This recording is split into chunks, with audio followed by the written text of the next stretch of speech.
Shalom, selamat pagi saudara-saudara yang dikasihi Tuhan.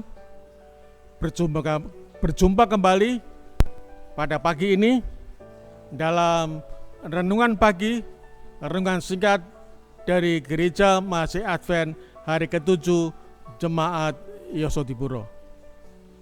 Marilah kita berdoa lebih dahulu. Sungguh Tuhan, Engkau adalah Allah yang sangat kami perlukan melalui kuasa Roh Kudus-Mu agar kami boleh mengerti akan pekabaran sabda-Mu pada pagi ini. Memberkati kami dengan kuasa Roh Kudus-Mu, demikian juga hamba-Mu yang akan berbagian dalam pelayanan pada pagi ini. Dalam nama Yesus kami berdoa dan mengucap syukur. Amin. Saudara-saudara yang dikasihi Tuhan, sebuah slogan yang sangat indah di dalam dunia pariwisata adalah Jogja memang istimewa. Apa yang membuat Jogja ini istimewa?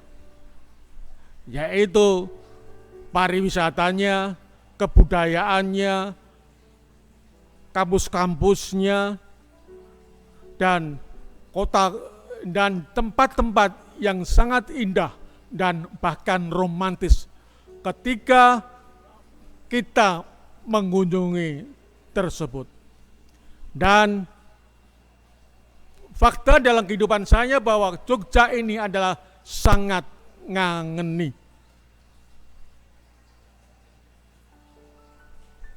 Bertolak dari keistimewaan ini, demikian juga Tuhan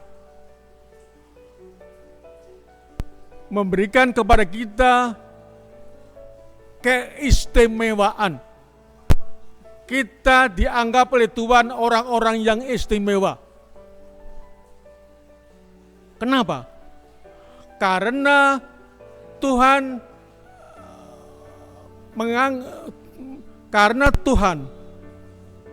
merespon akan keberadaan keberdosaan dari umat-umatnya, dan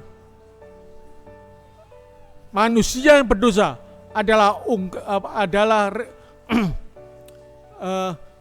manusia yang berdosa adalah ungkapan kasihnya. Itulah sebabnya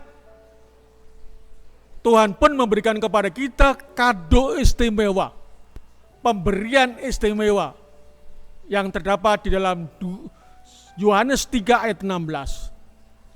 Yohanes 3 ayat 16 dikatakan, karena begitu besar kasih Allah akan dunia ini sehingga mengaruniakan anaknya yang tunggal, supaya barang siapa yang percaya akan Dia beroleh kehidupan kekal, bukannya kebinasaan. Jemaat yang dikasihi Tuhan, itulah ungkapan kasih dari Tuhan kepada kita. Kita adalah orang istimewa. Kita dipanggil karena kita dipanggil dan kita dipilih oleh karena keistimewaan tersebut. Dan keistimewaan kita ini berbeda dengan apa yang dipikirkan, apa yang dipandang oleh dunia, oleh manusia tentang keistimewaan tersebut. Satu contoh bahwa bagaimana Tuhan memandang manusia itu istimewa, walaupun dunia tidak memandangnya sebagai orang istimewa. Contoh ketika bagaimana Musa dipilih oleh Tuhan untuk mengeluarkan bangsa Israel dari tanah Mesir, bukannya Harun yang fasih lidah. Demikian juga bagaimana Gedeon dipilih oleh Tuhan untuk menjadi hakim atas bangsa Israel. Bagaimana Tuhan memilih Daud dibandingkan dengan abang-abangnya. Inilah bagaimana Tuhan menganggap manusia itu istimewa, berbeda dengan apa yang dianggap oleh dunia, oleh manusia. Itulah sebabnya dalam 1 Korintus pasal 1 ayat 25. 1 Korintus pasal 1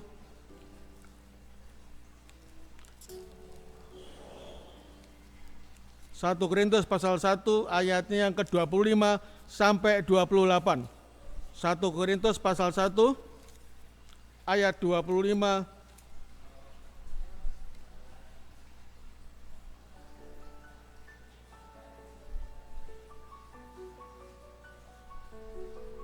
dikatakan ayat 25, sebab yang bodoh dari Allah lebih besar hikmatnya daripada manusia, dan yang lemah dari Allah lebih kuat daripada manusia. Ingat saja saudara-saudara, bagaimana keadaan kamu ketika kamu dipanggil menurut ukuran manusia. Tidak banyak orang yang bijak, tidak banyak orang yang berpengaruh, tidak banyak orang yang terpandang. Ayat 27, tetapi apa yang bodoh bagi dunia dipilih Allah untuk memalukan orang-orang yang berhikmat, dan apa yang lemah bagi dunia dipilih Allah untuk memalukan apa yang kuat. Ayat 28, ayat terakhir dikatakan, dan apa yang tidak terpandang dan yang hina bagi dunia dipilih Allah, bahkan apa yang tidak berarti dipilih Allah untuk meniadakan apa yang berarti. Jemaat yang dikasihi Tuhan, itulah gambaran cara pandang Allah kepada manusia-manusia yang berdosa ini, dan berbeda dengan cara pandang dunia terhadap manusia-manusia pada zaman itu. Kita yang lemah, kita yang berdosa,